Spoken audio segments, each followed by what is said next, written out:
The cafeteria of Jefferson County High School erupted in chaos. 400 students screamed, dove beneath tables, scrambled for exits that didn't exist. Marcus Brennan stood at the center of it all, a Glock 19 trembling in his right hand, his eyes wild with the desperate fury of a man who had finally found a way to be seen. "Everybody shut up and sit down." His voice cracked on the last word.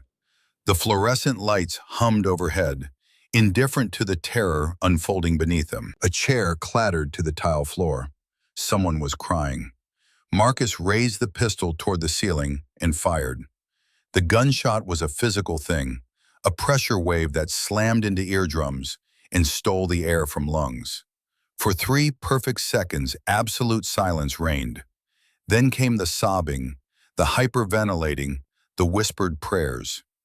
Eleanor Whitmore remained perfectly still behind her overturned table 20 feet away, her calculus homework scattered across the floor like fallen leaves. Her heart rate had spiked to 140 beats per minute in the first second after the gunshot.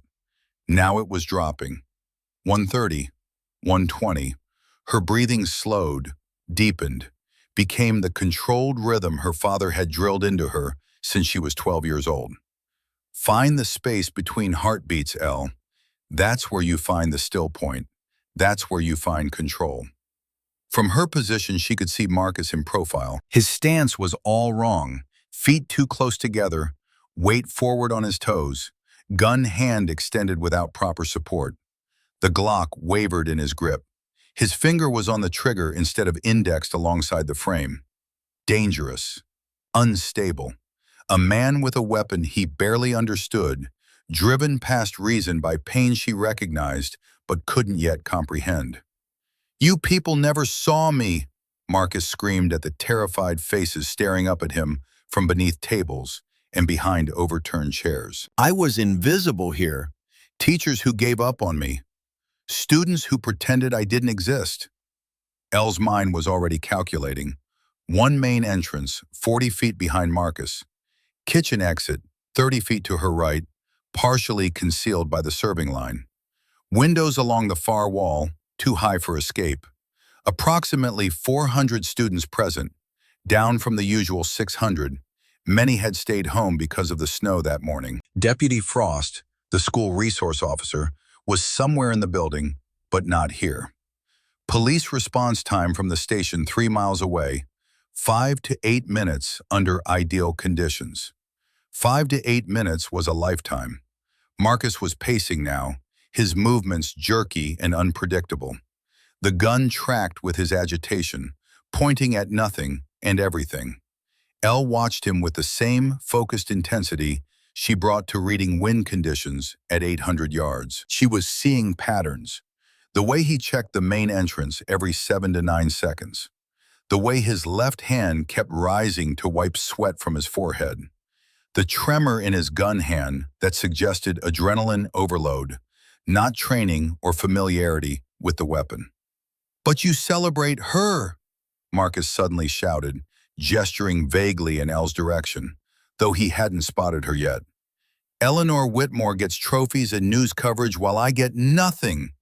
My uncle died in Afghanistan. Colonel Whitmore came home. Where's the justice in that?" The words hit Elle like a physical blow. Uncle, Afghanistan. The connections formed instantly in her mind, clicking into place with terrible clarity. Thomas Brennan, Staff Sergeant, Army Rangers, her father's spotter, killed in the same IED blast that had shattered her father's legs and stolen 3 years of his life to pain and darkness. This was about her, the championship she'd won 3 weeks ago, the local news coverage, the school assembly. Marcus Brennan had been invisible, and her visibility had somehow become the symbol of everything he'd lost. Elle could run. The kitchen exit was 30 feet away, hidden from Marcus's line of sight by the bulk of the serving line. She could be out of the cafeteria in 4 seconds, safe in the hallway in 6. She could survive this, but 400 other people couldn't. Her father's voice echoed in her memory, as clear as if he were standing beside her instead of sitting in his wheelchair 3 miles away at their apartment. When the moment comes, you'll recognize it. Your training isn't just for putting holes in paper, Elle. It's for the moment when someone needs you to be more than you thought you could be. Trust what I taught you. Trust yourself. Marcus fired again. The bullet struck the wall 6 inches above a cluster of freshman students huddled against the far side of the cafeteria. The screams were raw and animal. A girl Elle didn't know buried her face in her hands and sobbed. That was a warning. Marcus's voice had gone cold now, the emotion draining out of it in a way that made Elle's tactical assessment shift from unstable to actively dangerous. The next one goes into someone unless I see news cameras in the next 10 minutes, unless someone pays attention. Elle's hand moved to her pocket, found her phone. Her fingers were steady as she typed a text to Deputy Frost, wherever he was in the building. Cafeteria, armed subject, 400 plus students. Glock 19, approximately 13 rounds remaining. Subject unstable. Do not breach. Too many civilians in crossfire. She hit send and placed the phone face down on the floor, silencing it. Then Eleanor Whitmore, 17 years old, invisible for most of her life, made a decision that would define everything that came after. She began to move. 4 months earlier, the library at Jefferson County High School was Elle's sanctuary. While 3,000 students surged through hallways between classes, engaged in the complicated social choreography of teenage life, Elle found peace among the stacks. The smell of old books and floor polish, the quiet hum of fluorescent lights, the absence of expectations. She sat at her usual table in the back corner, the one partially hidden by the reference section that nobody used anymore. Her calculus homework lay open in front of her, but her eyes kept drifting to the window. October snow was falling, early for Colorado, dusting the parking lot with white that would be gray slush by afternoon. Eleanor Whitmore? The voice startled her. Mrs. Pemberton, the guidance counselor, stood beside her table with a folder in her hands and concern written across her face. Yes, ma'am. I wanted to check in with you. Your grades are exceptional, straight A's across all your AP courses. But I notice you're not involved in any extracurricular activities. No clubs, no sports, no... I work after school, Elle said quietly.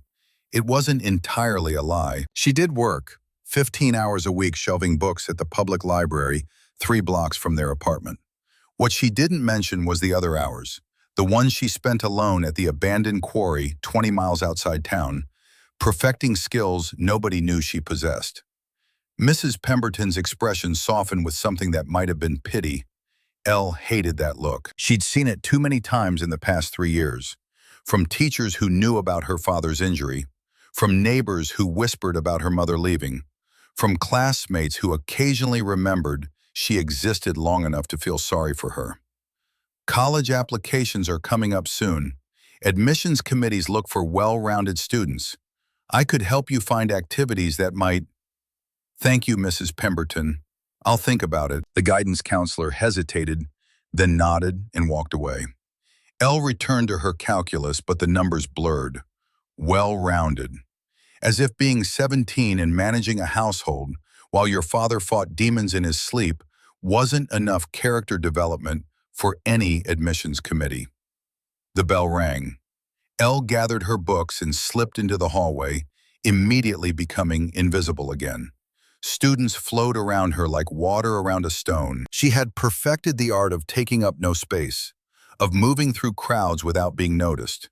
It was a survival skill, honed over years of practice. She didn't see Derek Mitchell until she'd nearly walked into him. Watch it, he said, not unkindly, just reflexively. He was talking to his friends, football players all, their letter jackets proclaiming achievements she'd never pursue. Elle murmured an apology and moved around them. Career fairs today, one of them was saying. In the gym, military recruiters and stuff. My dad says I should talk to the Army guy, Derek replied. Get college paid for, come out an officer. Elle kept walking, but something made her pause at the end of the hallway. Career fair, military recruiters. She wasn't sure why the words caught her attention. She had no intention of joining the military. Her father's service had cost him too much, had cost their family everything. But she found herself drifting toward the gymnasium anyway. The space had been transformed into a maze of booths and displays. Navy, Army, Air Force, Marines, each branch competing for the attention of students who mostly seemed interested in the free promotional items. Elle moved along the perimeter, anonymous in her oversized sweater, her long auburn hair falling across her face. She stopped at the Army booth. The recruiter was a staff sergeant in his late 30s, his uniform crisp, his bearing professional. Blake Townsend, according to his name tag. He was explaining something about combat roles to a small group of male students. "What about women?" one of them asked. "I mean, they're in combat now, right?" Townsend nodded. "The military has opened all combat roles to qualified candidates regardless of gender. Standards are the same across the board." Derek Mitchell, who'd somehow ended up in the same group, made a dismissive sound. "Come on, Sergeant, be honest. Women can't handle real combat pressure. They'd fold under fire. You'd rather have a guy watching your back than a girl, right?" His friends laughed. Townsend's expression tightened, but he kept his voice diplomatic. "The military has high standards for everyone. Those who meet them serve with honor." "That's not an answer," Derek pressed. "Real talk, you think women belong in infantry? In actual firefights?" Elle's hands were clenched into fists in her pockets. She thought of the stories her father had told her, back before the injury stole his voice for anything but nightmares. Stories about Sergeant Julia Ramsey, the combat medic who'd carried wounded soldiers through enemy fire. About Captain Lee Hartman, the pilot who'd flown her damaged helicopter into a hot landing zone to extract trapped Marines. Say something, she thought, staring at Townsend. Tell them about the women who saved lives, about courage that has nothing to do with gender. But Townsend just smiled tightly and moved on to discussing enlistment bonuses. And Elle, as always, said nothing. She turned and walked away from the booth, from the gymnasium, from the conversation that made her chest tight with anger she didn't know how to express. She didn't belong here, didn't belong anywhere. By the time she got home that afternoon, the anger had settled into something harder and colder. Their apartment was on the third floor of a building that had been nice once, maybe 20 years ago. Now it was just tired. Worn carpet in the hallways, flickering lights, the smell of other people's dinners seeping through thin walls. Elle unlocked the door and found her father in his usual position, wheelchair parked in front of the television, sound muted, staring at nothing. Colonel Robert Whitmore, 45 years old, decorated Army sniper, survivor of 2 combat tours and one horrific moment that had redefined the word survival into something darker and smaller. "Hey, Dad." He didn't turn his head. Bad day then. Elle had learned to read the signs. Some days he was almost present, almost the father she remembered from childhood. Other days he was a ghost inhabiting his own body, eyes focused on something 3 years and 7,000 miles away. Elle made dinner. Spaghetti, simple, cheap, enough for leftovers. She ate at the small kitchen table, reviewing homework while her father's untouched plate grew cold. At 8 o'clock, she helped him into bed, a process that required careful maneuvering of the wheelchair and a practiced routine they developed over 3 years. He never met her eyes during it. Elle had stopped trying to make him. She cleaned the kitchen, finished her calculus, and sat on her bed with her laptop, reviewing material she downloaded months ago. Ballistic coefficients, wind drift calculations, the Coriolis effect at extreme distances. Technical information that thrilled her and shamed her in equal measure. Because how could she be excited about the science of shooting when shooting had destroyed her father? But she was. God help her, she was. At 11 o'clock, when she was certain her father was asleep, Elle went to his closet. The gun safe was there, supposedly locked, supposedly secure. Her father had told her he'd thrown away the combination after he'd come home from the VA hospital the second time. After the incident nobody talked about, but everybody knew about. He'd lied. Or forgotten. The combination was written on a piece of masking tape stuck to the back of the safe, hidden where only someone looking would find it. Elle had found it 6 months ago and hadn't told him. She spun the dial. 23, 14, 37. The lock clicked.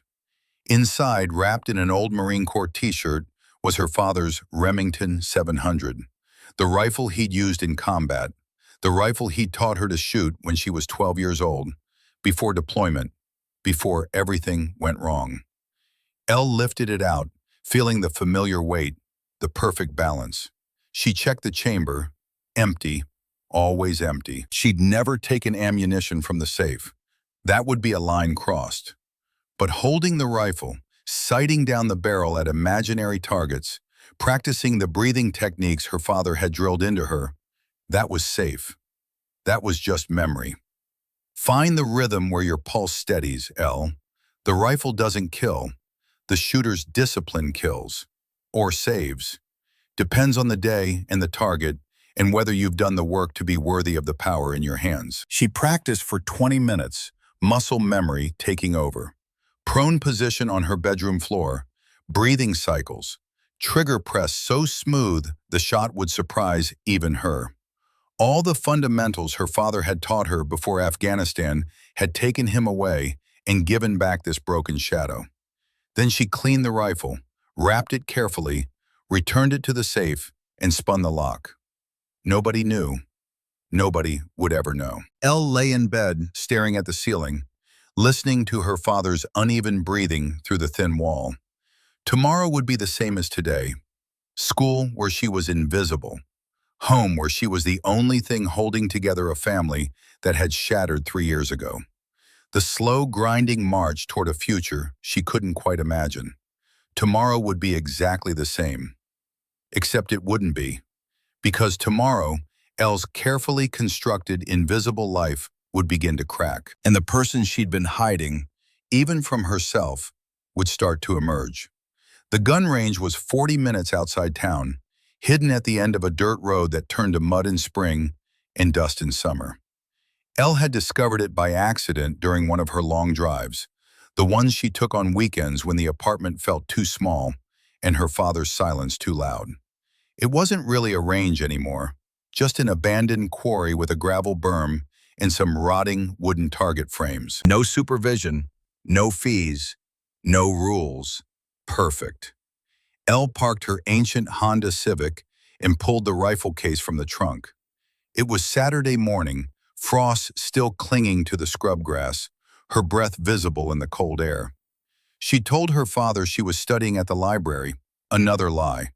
But lies had become the architecture of her life, the framework holding everything together. She set up at 50 yards first. Basic targets, paper circles with numbered rings. Prone position, rifle nestled into her shoulder, cheek to stock. The scope brought the target into sharp focus. She controlled her breathing, found the rhythm her father had taught her. Inhale, exhale, halfway back in, hold, that quiet moment between pulses. Press. The rifle cracked. 50 yards downrange, the target sprouted a hole dead center. Elle smiled. It was the only time she smiled anymore. Out here, alone with her father's rifle, in the discipline he'd given her, she could be someone other than the overlooked teenager managing impossible circumstances. She could be competent, skilled, in control. She fired 20 rounds at 50 yards, then moved back to 100, then 200. Each distance required different calculations. Bullet drop, wind drift, the way temperature affected powder burn and therefore velocity. She'd taught herself the mathematics, spending hours on ballistics websites, watching YouTube videos from competitive shooters, absorbing every scrap of information she could find. Her father had given her the foundation. She'd built the house herself. At 200 yards, her groups tightened to 3 inches.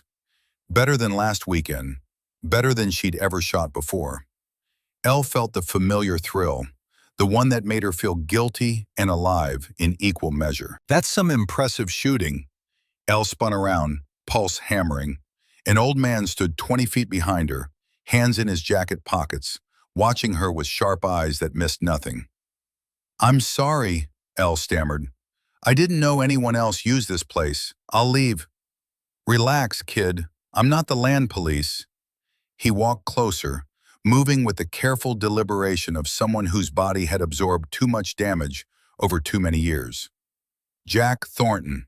I live about 2 miles that way." He gestured vaguely east.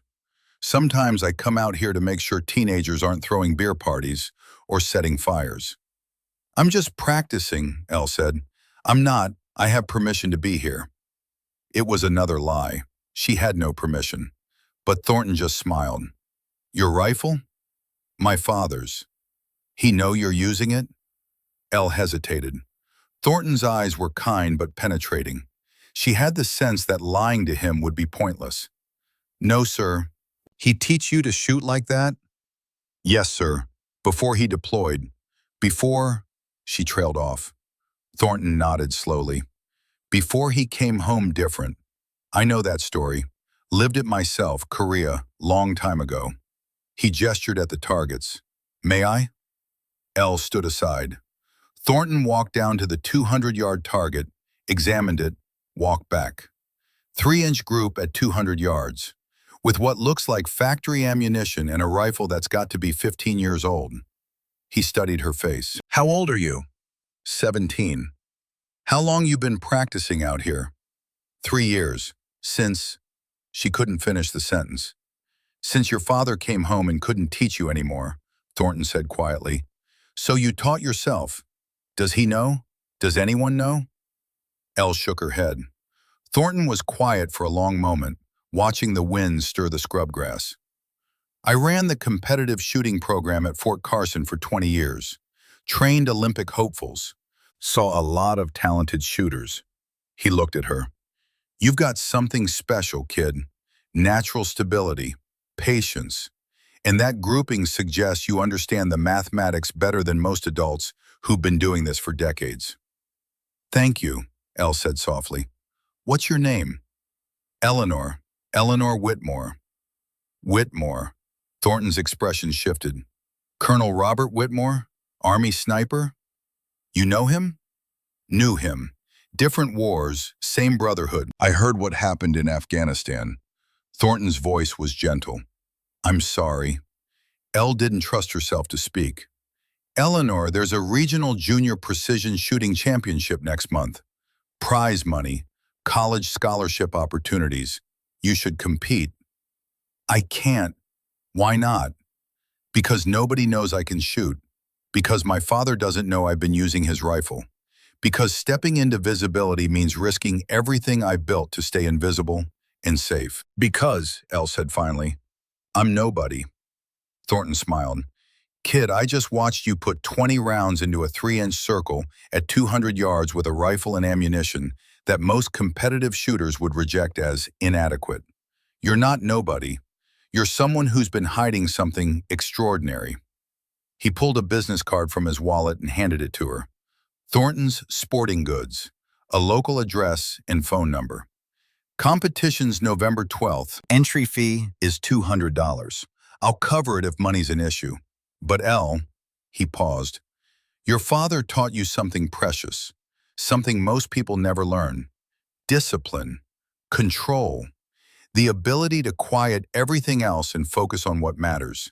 Those skills, used right, they can change lives, maybe even save them." He walked back toward his truck, then turned. "Bring your father next time you come out here. Let him see what you've become. Might surprise you both." Then he was gone, leaving Elle alone with her father's rifle, and a decision that felt too big for her 17 years. She didn't shoot anymore that day, just packed up her equipment and drove home, Thornton's business card burning in her pocket like a live coal. That night, Elle did something she hadn't done in 3 years. She knocked on her father's bedroom door and asked if they could talk. Colonel Robert Whitmore looked up from the book he wasn't reading. His eyes were clearer than usual, which meant it was one of his better days. Elle took advantage of it. Dad, tell me about the women you served with. Her father blinked, surprised. Why? Because someone said something at school today about women not being able to handle combat, and it made me angry, but I didn't know what to say. For the first time in months, something like interest flickered across her father's face. Sergeant Julia Ramsey, he said slowly, combat medic, 5'2", maybe 110 pounds, soaking wet, carried a wounded soldier twice her size, 300 yards under enemy fire. Saved his life while bullets were hitting the ground inches from her head. His voice grew stronger, more animated than Elle had heard it in years. Captain Lee Hartman, helicopter pilot, took shrapnel through her door, kept flying, extracted 12 Marines from a hot LZ when 2 male pilots had already waved off because it was too dangerous. He looked at Elle, really looked at her, for the first time in recent memory. Courage isn't about gender, Elle. It's about heart and training and the willingness to do what needs doing when it needs doing. Those women had all three. They were warriors, real ones. Anyone who says different doesn't know what they're talking about. Elle nodded, feeling her throat tighten. Dad, I need to tell you something. And then she told him. About the quarry, about the rifle, about 3 years of secret practice, of teaching herself what he'd started teaching her before Afghanistan stole him away. About Thornton and the competition and the prize money they desperately needed. She expected anger, disappointment. Instead, her father's eyes filled with tears. Show me, he whispered. The quarry on Saturday morning was the same as always, cold, isolated, beautiful in its abandonment. But this time Elle wasn't alone. Her father sat in his wheelchair on the gravel, wrapped in a heavy jacket, watching as she set up targets at 100, 200, and 300 yards. She was terrified. 3 years of secret competence about to be revealed. What if she choked? What if her father saw how much time she'd spent on his rifle instead of helping him heal? What if... Elle, his voice cut through her spiral. Breathe. I taught you better than this. She breathed, found the familiar cadence, set up prone behind the rifle. Talk me through it, her father said, like I used to do for you. Elle's voice was steady. Wind is 8 to 10 miles per hour from the west. Temperature, 42 degrees. Target at 100 yards requires approximately 0.3 MOA elevation adjustment from zero. Show me. She fired 5 rounds, then walked down to check the target. All 5 in a group smaller than a quarter. When she returned, her father was crying. Again, he said, 200 yards. This time she fired 10 rounds. The group at 200 yards was barely 2 inches. 300. The wind was trickier at distance, gusty and variable. Elle waited between shots, reading the mirage through her scope, adjusting for each shift in the breeze. 10 shots took her almost 5 minutes. Every one of them found the center ring. When she finished and looked at her father, he was no longer crying. He was smiling. It was the first real smile she'd seen from him in 3 years. You didn't just practice, he said quietly. You studied. You grew. You took what I taught you and made it your own. He reached out his hand. Elle took it. Your mother would be so proud. I'm so proud. I'm sorry I didn't tell you sooner, Elle said. I'm sorry I was too lost to see what you were becoming. He squeezed her hand. This competition Thornton told you about, you're going to enter it, and you're going to win it because you're a Whitmore. And Whitmores don't miss. Elle registered for the regional championship the next day. She practiced every weekend for the next 3 weeks, sometimes alone, sometimes with her father watching from his wheelchair, offering quiet suggestions that showed his mind was still sharp, even if his body had betrayed him. And on November 12th, Eleanor Whitmore, the girl nobody noticed, walked onto a competition range for the first time in her life. She registered as E. Whitmore, hoping anonymity would shield her a while longer. 150 competitors, mostly male, ages 14 to 18. Only 8 females in the entire field. The male competitors noticed her during check-in. She could feel their eyes, hear the whispered comments. Girl shooter? Cute. Wonder if she actually knows how to use that rifle. Austin Blackwell, the 3-time defending champion, actually laughed when he saw her. Sweetheart, this isn't Instagram. Real shooting takes real skill. Elle said nothing, just signed in, checked her equipment, and found her assigned position for the first stage. 100 yards, 10 shots, .22 caliber rifles. Basic fundamentals. Elle shot in the middle group, position 76 out of 150. The range went quiet as shooters settled into their rhythms. She heard breathing, the crack of rifles, the ping of bullets hitting steel in the distance. She controlled her breathing, found that calm center where her father had taught her to exist. Pressed the trigger 10 times with the same smooth deliberation her father had taught her. When the scores posted, Elle had the only perfect score in the entire competition. Austin Blackwell watched the scoreboard with narrowed eyes. Lucky round, he said to his friends. Wait till the pressure hits. Stage 2 was 300 yards with centerfire rifles. The .308 kicked harder than the .22, and the wind was gusting 8 to 12 miles per hour, variable and tricky. 50 competitors remained. Only the top 10 would advance to finals. Elle shot last in her group. She watched the other competitors fight the wind, saw their frustration as gusts pushed bullets off target. She waited, patient, reading the conditions through her scope. When her turn came, she fired 10 rounds in 8 minutes. Every shot a bullseye. The judges actually checked her equipment, suspecting something mechanical was giving her an unfair advantage.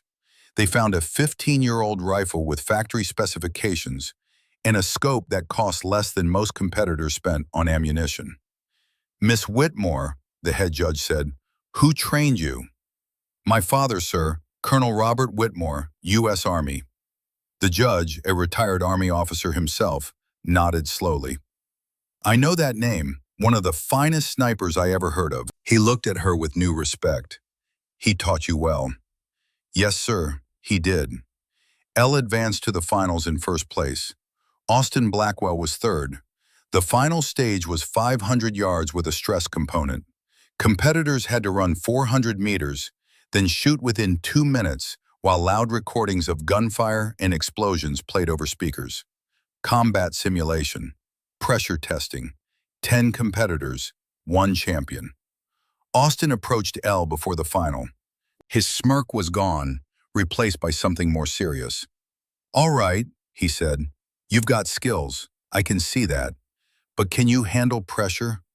Real shooters don't fold when things get hard." Elle looked at him, thought about 3 years of managing a household while her father fought invisible battles, thought about finding him unconscious from too many sleeping pills, thought about the bill collectors in the empty refrigerator and the endless, careful juggling of what little money they had. "We'll see," she said quietly. The run was brutal. Elle's lungs burned, her legs shook. But she'd been running since she was 14, maintaining some level of fitness because it was the only thing she could control in a life spinning apart. She reached the firing line with her pulse hammering, her breathing ragged. The recordings of combat sounds blasted from speakers all around the range. Gunfire, explosions, screaming. Elle settled behind her rifle and closed her eyes for 3 seconds. Found her breath. Found the rhythm. Found that space her father had shown her where nothing else existed. When she opened her eyes, her breathing had steadied. The chaos around her became background noise, meaningless. There was only the rifle, the target, the wind, the mathematics. 5 shots, 90 seconds, 500 yards. Bullseye, bullseye, bullseye. Wind shift, she adjusted. Bullseye, bullseye. When she stood up from the rifle, the range was silent except for the recorded sounds of war. Then someone started clapping. Then everyone. Eleanor Whitmore had just set a new state record for junior division precision shooting. She'd also won $2,500 and proven to herself that 3 years of invisible practice had created something real and powerful and undeniable. Austin Blackwell was the first to approach her after the prize ceremony. "I was wrong about you," he said simply. "That was the most impressive shooting I've ever seen at this level." "Thank you," Elle said. "Where do you train? Who coaches you?" "I train alone," Elle admitted. "My father taught me fundamentals. The rest I figured out." Austin shook his head in amazement. "If you're this good training alone, imagine what you could be with proper coaching. You should compete at nationals. You'd dominate." Elle just smiled and walked away, clutching her check. That night, she gave the money to her father. "For rent and bills," she said. Colonel Whitmore held the check with shaking hands, tears streaming down his face. "You didn't have to do this." "Yes, I did. You taught me these skills. They're finally useful for something that matters." Her father pulled her into a fierce hug, the first real physical affection they'd shared in 3 years. "Elle, you're ready for more than competitions. You have gifts that could serve something bigger." "Like what?" "I don't know yet, but when the moment comes, you'll recognize it. Trust your training. Trust yourself."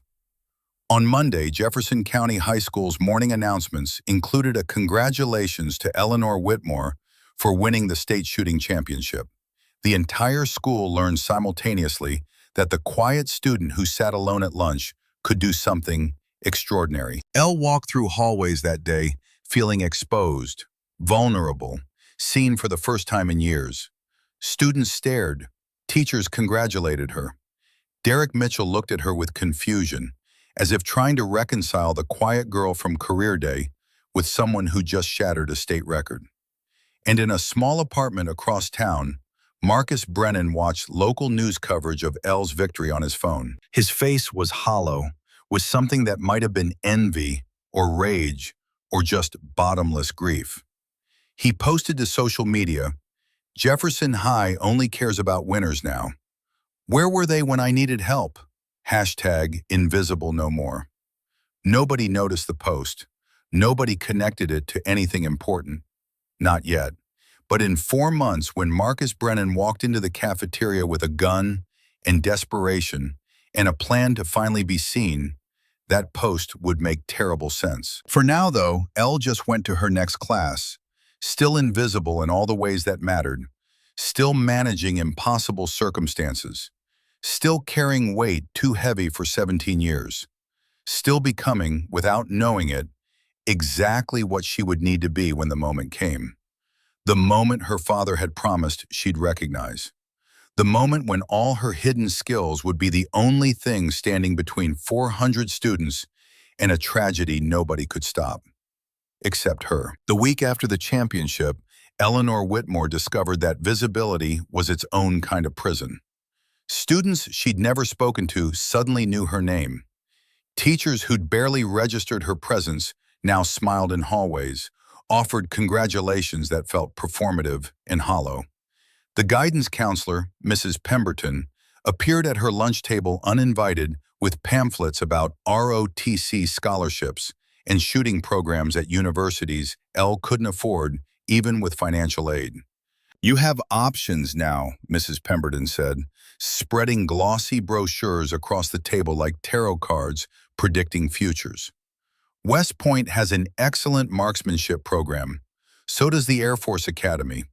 With your scores in this championship, you'd be a competitive applicant." Elle looked at the pamphlets without touching them. West Point, the Air Force Academy, institution that would take her thousands of miles from her father, who still needed help remembering to take his medication, who still woke screaming from nightmares 3 times a week.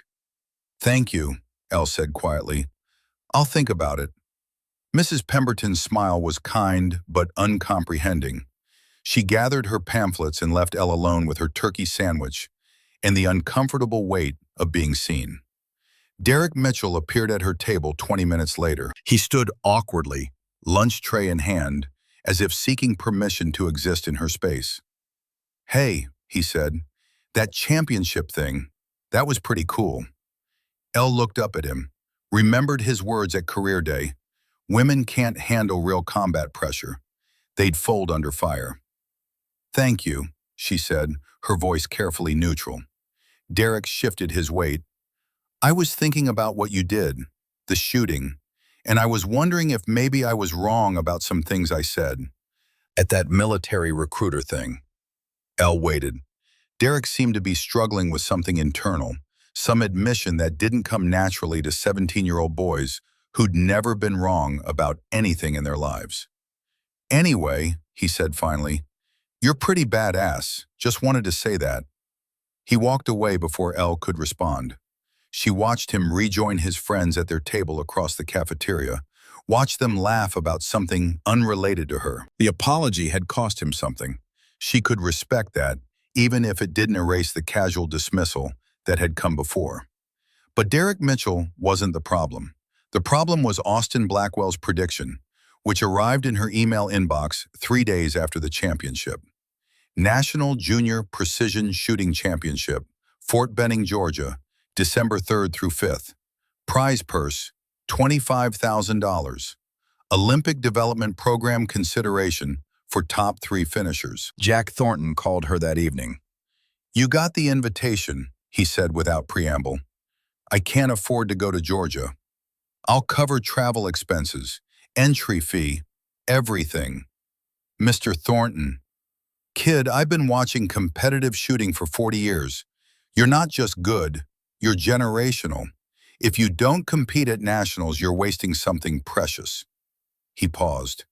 Your father would want you to go. Elle looked across their small living room to where her father sat in his wheelchair, watching television with the sound muted. He'd been better since the championship, more present, more engaged. But Georgia was 1,500 miles away. 3 days, she'd be gone. 3 days, he'd be alone. I'll think about it, she said.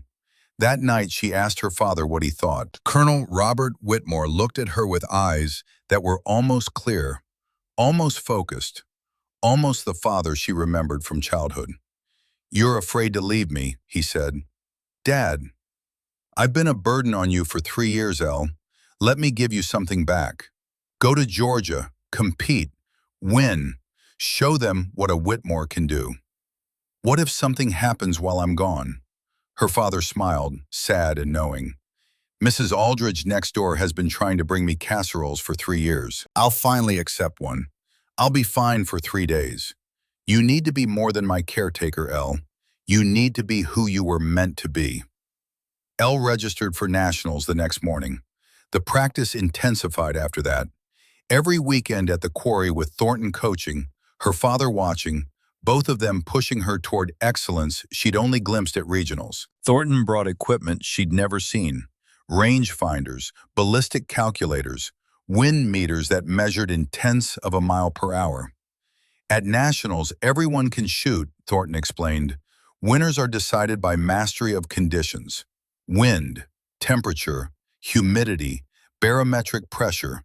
All of it affects the bullet's flight path. You need to read the environment like a language. He taught her about mirage, the heat shimmer that rose from the ground and showed wind direction at the target, about temperature inversions that could push bullets high or low depending on altitude, about the Coriolis effect that deflected bullets east or west based on latitude and direction of fire. Elle absorbed it all with a focused intensity that had characterized her invisible years. Learning became her refuge. Competence became her identity. Her father contributed psychology. Shooting isn't about the other competitors, he said during one practice session, watching her struggle with self-doubt after a missed shot. It's about mastering yourself, your breathing, your heartbeat, your thoughts. The rifle is just an extension of your discipline. If your mind is chaotic, your shooting will be chaotic. Find that focused stillness, Elle. Always find it. She practiced finding it. The quiet place inside where fear and doubt couldn't reach. That fraction of a second her father had taught her to recognize. By late November, she could drop her pulse 20 beats per minute in under 10 seconds. could quiet the noise in her head and focus with laser precision on the single task in front of her. Thornton watched this transformation with something approaching awe. "Your father taught you something most Olympic athletes spend decades trying to learn," he said. "Mental discipline at this level is rare. Cherish it. Use it. When the pressure comes at nationals, that's what will separate you from everyone else." The pressure came sooner than nationals. On the Tuesday before Thanksgiving, Principal Hutchins called an assembly. The entire student body crammed into the gymnasium, 3,000 teenagers generating a low roar of conversation that echoed off the walls. Elle sat near the back, hoping to remain invisible despite her recent notoriety. Principal Hutchins took the microphone at center court. "We're here today to honor one of our own. Eleanor Whitmore has brought great distinction to Jefferson County High School by winning the Colorado State Junior Shooting Championship and setting a new state record in the process." The spotlight found Elle. 3,000 faces turned to stare. Elle felt her skin flush, her breathing accelerate. This was the opposite of calm. This was chaos and exposure, and everything she'd spent years avoiding. "Elle, would you please come down here?" The walk to the gymnasium floor felt endless. Students she'd never spoken to clapped politely. Teachers beamed as if they'd personally contributed to her success. Principal Hutchins presented her with a plaque, Jefferson County High School Academic and Athletic Excellence Award, and a handshake that lasted too long. "Would you like to say a few words?" he asked, handing her the microphone. Elle looked at 3,000 faces, felt the weight of their attention like a physical thing pressing against her chest. She thought about refusing, about handing back the microphone and running, but her father's words echoed in memory. "You need to be more than my caretaker. You need to be who you were meant to be." Elle took the microphone. Her voice was quiet, but the sound system amplified it, filled the gymnasium with words she hadn't planned. "Thank you. I'm not comfortable with attention. My father taught me everything I know about shooting. He's the real hero. These skills aren't about ego or awards. They're about discipline and purpose." She paused, looking at the sea of faces, found Derek Mitchell in the crowd, found the teachers who'd never noticed her before, found the students who'd treated her like furniture for 3 years. "I hope these skills can serve something meaningful someday. You never know when you might be called to use what you've learned." She handed back the microphone and walked to her seat through applause that felt surreal and disconnected, as if it were meant for someone else. Outside in the parking lot, visible through the gymnasium's high windows, a figure watched the assembly. Marcus Brennan stood beside an old sedan, his face pressed close to the glass, breath fogging the cold surface. He watched Elle receive her plaque, watched the applause, watched the celebration of someone who'd been invisible like him, but had somehow become visible in ways that mattered. His phone was in his hand, recording video of the assembly. When it ended, he posted the footage to social media with a caption that nobody noticed because nobody was paying attention to Marcus Brennan anymore. "They celebrate winners. They forget the broken ones. My uncle died for this country and gets nothing. She shoots paper and gets everything. Where's the justice? Hashtag invisible no more.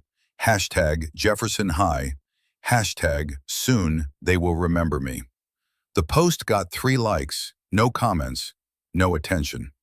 Marcus sat in his car for 20 minutes after the assembly ended, watching students stream out of the building into the November cold. Then he drove to his apartment, the one he'd be evicted from in 2 weeks when the rent he couldn't pay finally caught up with him. He'd lost his job at the base maintenance company 3 months ago, lost his girlfriend 2 months ago, lost his apartment lease 2 weeks ago. The only thing he hadn't lost was the memory of his uncle, Staff Sergeant Thomas Brennan, who died in Afghanistan doing something that mattered while Marcus couldn't hold together the simplest elements of civilian life. The gun was in his glove compartment, a Glock 19 he'd bought legally 4 years ago, back when he'd thought about joining the military like his uncle, back when he'd had plans and purpose, and a future that looked like something other than slow dissolution. He took it out, held it, felt the weight of it, not heavy, not particularly powerful looking, just a tool, a means to an end, a way to finally be seen by people who'd spent years looking through him like he was made of glass. Marcus put the gun back in the glove compartment and drove home to an empty apartment that would belong to someone else in 14 days. Elle knew none of this. She went to her classes, endured the uncomfortable attention, went home to help her father with the increasingly manageable routine of their evenings. He was better, genuinely better, talking more, engaging more. The championship had given him something back. Pride, maybe, or purpose, or just the simple recognition that his teaching had mattered to someone who mattered to him. Thanksgiving was quiet, but good. Mrs. Aldridge joined them for dinner, bringing pie and stories about her late husband who'd served in Korea. The three of them sat around the small table in the apartment that had been a prison for 3 years and felt, for one evening, almost like home. "Your father tells me you're going to nationals," Mrs. Aldridge said, serving pie with practiced efficiency. "Yes, ma'am, early December." "You'll win," the old woman said with absolute certainty. "You've got something special, child. Can see it in how you carry yourself. Quiet strength, that's rare." After Mrs. Aldridge left, Elle helped her father to bed. He caught her hand as she turned to leave. "Elle, I want you to know something. These past 3 years, I've been lost. But you never gave up on me. You carried weight no child should carry. And you did it without complaint, without breaking." His eyes were wet. "You're the strongest person I know. Whatever happens at nationals, whatever happens in your life, remember that. You're already extraordinary. The shooting is just proof." Elle kissed his forehead. "Get some rest, Dad. I love you." "Love you too, sweetheart, more than you know." That weekend, the final practice before her Monday departure for Georgia, something shifted. Elle was shooting at 800 yards, the longest distance the quarry allowed. The wind was gusting and unpredictable. She'd missed 3 shots in a row, her frustration building with each failure. "Stop," Thornton said. Elle looked up from the rifle. "You're fighting yourself, fighting the wind, fighting the conditions. That's not shooting, that's struggling." He knelt beside her. "What did your father teach you about that focused state? Find the calm where heartbeat and breath align. Control what you can control. Accept what you can't. So do that. The wind is going to blow. You can't change it, but you can read it. Adapt to it. Work with it instead of against it." Thornton stood. "Close your eyes. Breathe. Find that place. Then shoot." Elle closed her eyes, found her breathing rhythm, felt her pulse slow from 90 beats per minute to 70, to 60. The wind's sound changed from chaos to pattern. She could hear the gusts building, feel them against her skin, predict their rhythm. She opened her eyes, settled behind the rifle, waited for the wind to pause between gusts, fired. 800 yards downrange, the target sprouted a perfect center hit. "Again," Thornton said. She fired 9 more times, reading the wind like sheet music, timing her shots to the brief calm moments between gusts. When she finished, all 10 rounds were clustered in a group smaller than her fist at 800 yards. Her father was crying again, happy tears this time. "That's my girl," he whispered. "That's my sharpshooter." Fort Benning, Georgia, was everything Elle had imagined military installations would be. Vast, organized, humming with purpose and discipline. The shooting range complex was state-of-the-art, covered firing lines, electronic targets, facilities that made the quarry back home look like someone's backyard. 250 competitors from all 50 states, the best junior shooters in America. Elle registered as E. Whitmore, still clinging to anonymity despite the impossibility of it. She was one of 12 females in the entire field. The male competitors noticed immediately. She overheard the comments during equipment check-in. "Girl from Colorado. Heard she set some state record." Records are made to be broken. This is nationals. Different level. "She looks 12. How's she supposed to handle real pressure?" Elle said nothing, just checked her rifle, verified her ammunition, and found her assigned position for day one qualifications. The competitor beside her was Garrett Ashford from Texas, 18 years old, defending national champion, son of a master sergeant who'd trained him since age 10. He looked at Elle with the casual assessment of someone sizing up competition.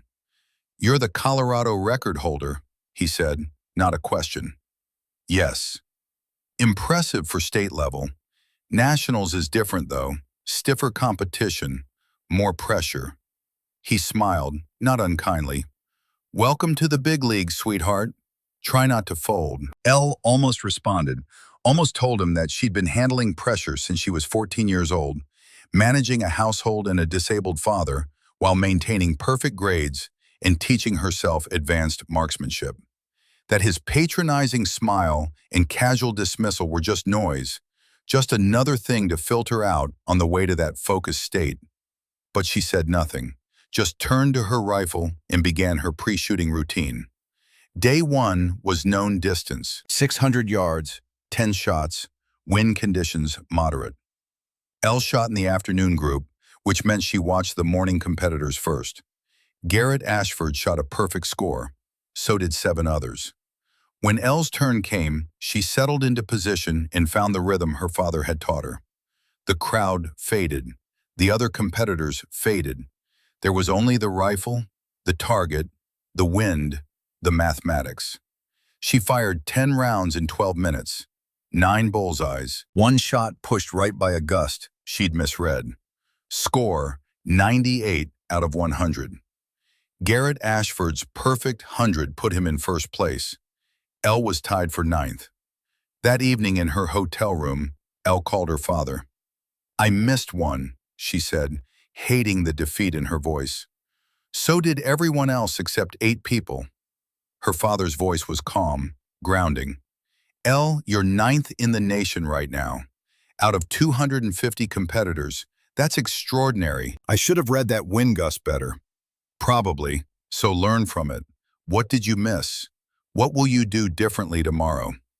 Elle closed her eyes, replayed the shot. "I rushed, saw the wind pause and took the shot without waiting for my breath to fully settle. There you go. Tomorrow, wait for breath and pulse to align. Trust your discipline. That calm center doesn't rush."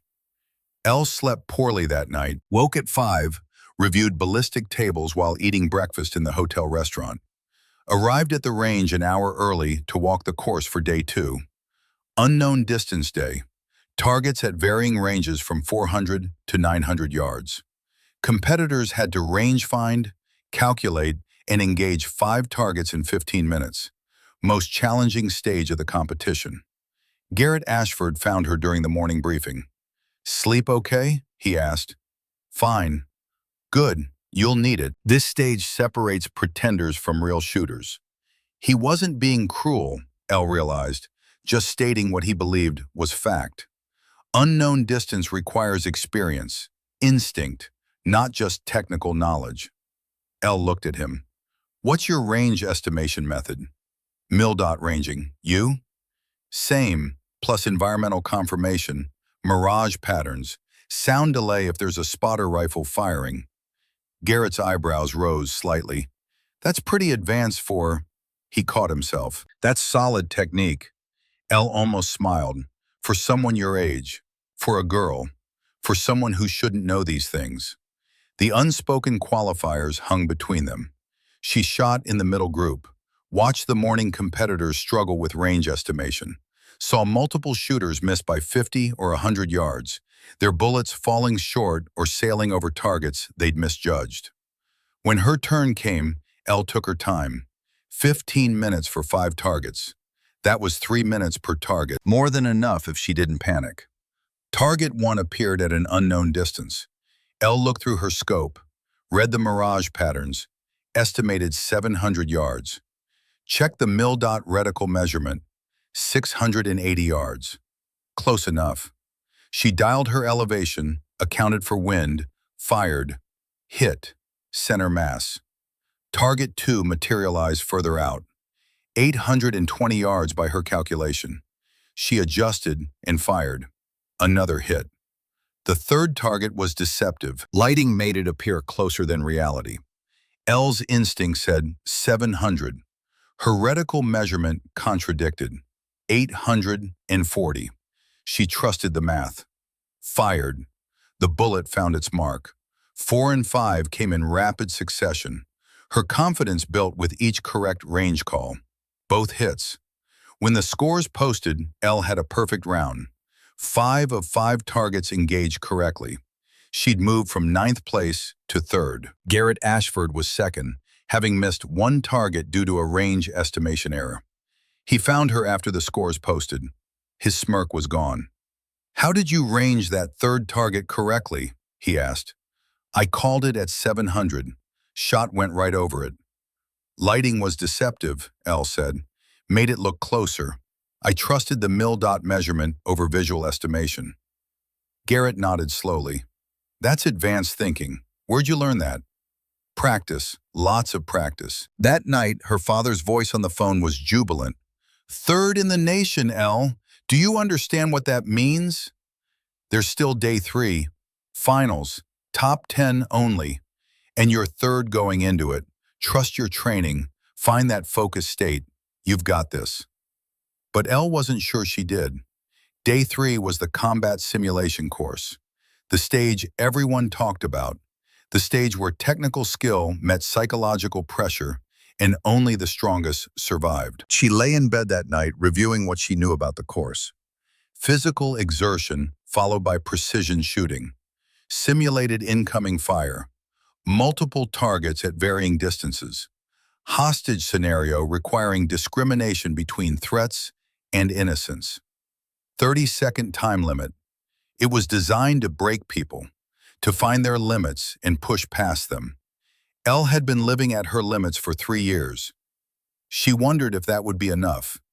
The morning of day 3, the atmosphere at the range was tense. 10 competitors remained, the top 10 in the nation.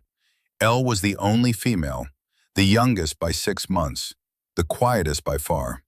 The course briefing was delivered by an active-duty Army sniper instructor, Staff Sergeant Blake Townsend. Elle recognized him immediately, the recruiter from Career Day back in October, the one who'd stood silent while Derek Mitchell dismissed women in combat. Townsend recognized her too. Something shifted in his expression. Respect, maybe, or surprise. The course was brutal by design. A 400-meter obstacle run followed by precision shooting at 5 targets representing hostile forces. 3 additional targets represented hostages. Hit a hostage, instant disqualification. Miss a hostile, 5-second penalty. Complete the course in under 30 seconds total shooting time for maximum score. Combat recordings would play over loudspeakers. Gunfire, explosions, screaming, psychological pressure layered on top of physical exhaustion. "This stage tests what shooting is really about," Townsend explained to the 10 finalists. "Not putting holes in paper under perfect conditions. Operating effectively under stress when lives depend on your precision. Most of you will discover your limits today. A few of you will discover you don't have limits. Good luck." Garrett Ashford shot first. Elle watched him complete the obstacle run in good time, approach the firing line with his breathing elevated, settle into position. The combat recording started, deafening, simulated gunfire, explosions that rattled the range structures. Garrett engaged the first target. Clean hit. Second target. Hit. Third target, partially obscured by a hostage cutout. He hesitated. 2 seconds. 3. Fired. Missed the hostile. Hit the hostage. Disqualified. He walked off the range with his head down, his perfect score from days 1 and 2 erased by a single mistake under pressure. 3 more competitors shot, 2 disqualified for hitting hostages.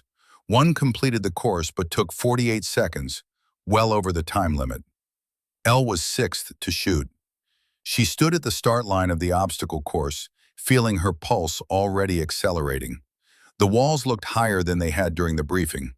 The rope climb looked impossible. 400 meters of design misery before she ever touched the rifle. The whistle blew.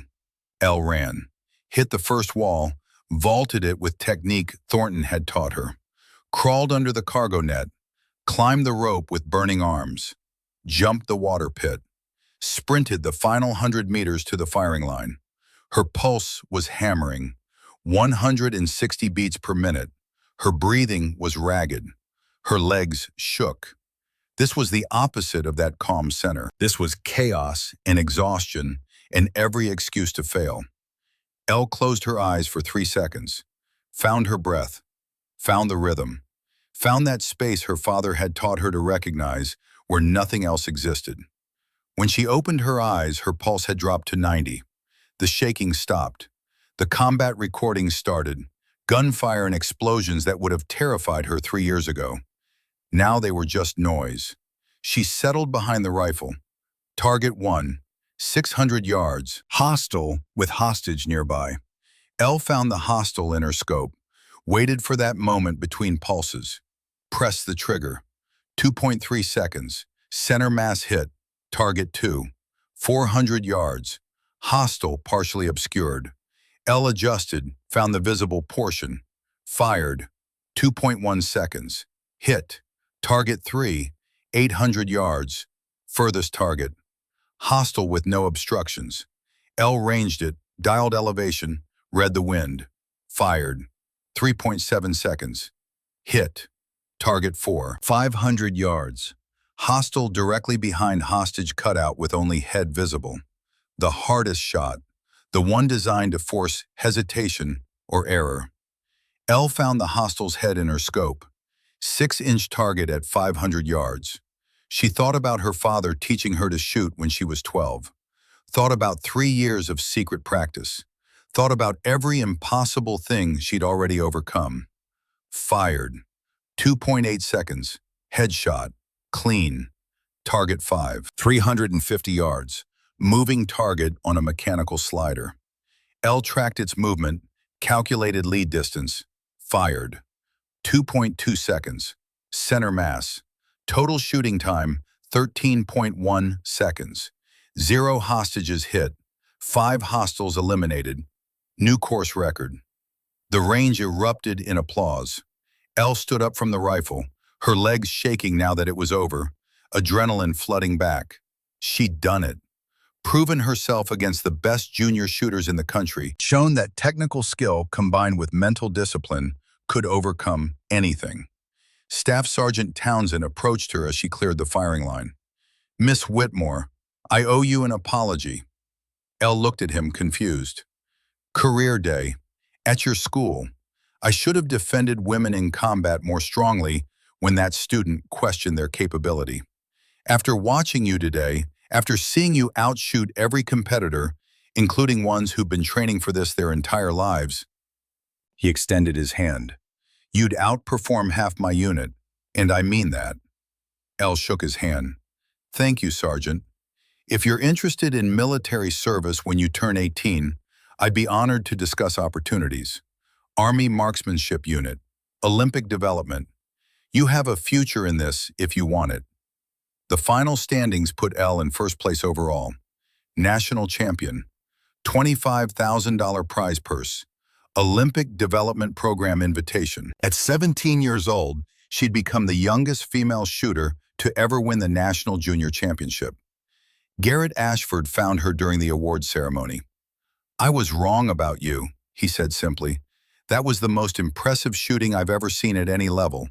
You're not just good, you're exceptional." "Thank you," Elle said. "Can I ask you something? How do you handle the pressure? I've been training for this my whole life and I choked."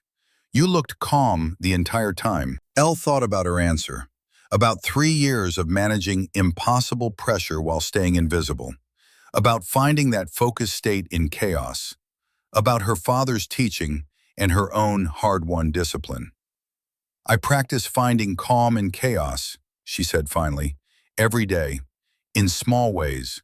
So when the big moments come, I already know where that calm center is." Garrett nodded, absorbing this. Your father must be incredibly proud. I hope so, Elle said quietly. She called him from the awards ceremony, standing outside in the Georgia winter, holding a trophy almost as tall as she was. I won, Dad. Colonel Robert Whitmore's voice broke. I knew you would. God, Elle, I'm so proud I can barely breathe. $25,000. We can pay rent for a year, maybe more. We're not talking about rent right now. We're talking about you becoming the national champion at 17 years old. You're extraordinary, sweetheart. I always knew it. Now everyone else knows it too. Elle flew home the next day with a trophy, a check, and invitations from colleges and Olympic programs and military recruiters who saw in her something rare and valuable. But all she wanted was to get back to the small apartment where her father waited, where the invisible years had taught her everything about discipline and nothing about how to accept recognition. The Monday she returned to school, something unexpected waited in her locker. A handwritten note, block letters, no signature. Congratulations, champion. Your father must be proud. My uncle never got to be proud of anyone. Invisible. Elle's hands went cold.